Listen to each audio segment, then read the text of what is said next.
안녕하세요 원장님. 콩팥치킨 윗카페 600명 회원 돌파를 기념해서 회원분들께서 질문을 올려주신 내용들을 오늘 원장님께서 답해주는 그런 시간을 가져보려고 합니다. 첫 번째 질문부터 질문을 드릴게요. 만성 신부전 복부 팽창에 관한 질문을 올려주셨어요. 안녕하세요. 친언니가 10년째 복막 투석 중인데 최근에 갑자기 복부가 팽창하여 고통스러워합니다.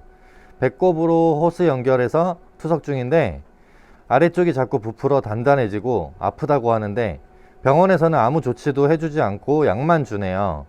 다른 대학병원을 급하게 가봐야 할까요? 그 외 증상은 다리가 아파서 걷기 힘들어하고 수면 중 호흡을 잠시 멈추기도 합니다. 네, 첫 번째 질문 주신 분 아마 친언니가 10년째 복막투석 중이신데 복부가 팽창한다. 아랫배 쪽이 자꾸 부풀어지고 단단해진다 말씀하셨는데요. 보통은 이제 복막투석을 하게 되면 뱃속에 2리터의 복막액을 넣게 됩니다. 복막 안에 있는 모세혈관들을 이용해서 물질 교환을 해서 투석하는 게 이 복막투석의 원리인데요. 중요한 게 이제 2리터의 물을 뱃속에 항상 가지고 계셔야 되기 때문에 뱃속의 압력, 그러니까 복압이 증가하게 되죠. 그러면서 아래쪽, 특히 이제 아랫배 쪽으로 서해부라고 우리가 하죠.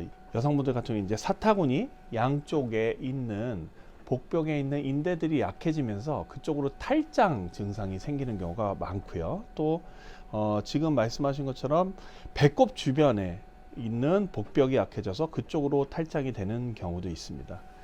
이런 경우에는 상당히 고통스럽죠. 특히나 서해부 사타구니 쪽 탈장이 일어나게 되면 그쪽으로 밀려난 장들이 꼬이면서 증상이 생겨서 복통도 생길 수 있고 열감이라든지 이런 것들이 심해지는 경우가 있는데, 그런 경우에는 이제 수술까지 가는 경우도 있죠.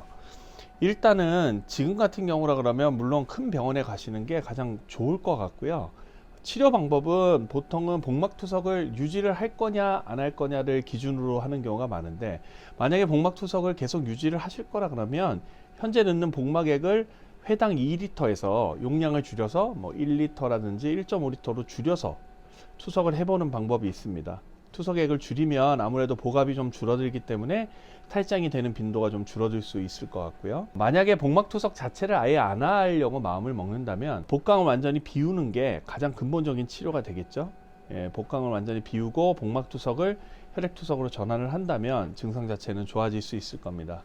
네, 중요한 게 이제 한 10년 동안 복막투석을 하셨고 이 투석법에 굉장히 익숙하시기 때문에 다시 혈액투석을 하고 또 혈관을 만들고 이러는 작업들이 또 병행이 돼야 되기 때문에 좀 번거로우실 수 있을 걸로 보이는데, 제가 볼 때는 이런 증상인 경우에는 그 신장내과 전문의가 있는 큰 병원, 2차 병원이나 대학병원급을 찾아가셔가지고 한번 진료를 받아보시고 선생님과 같이 의논하시는 거를 추천드리겠습니다.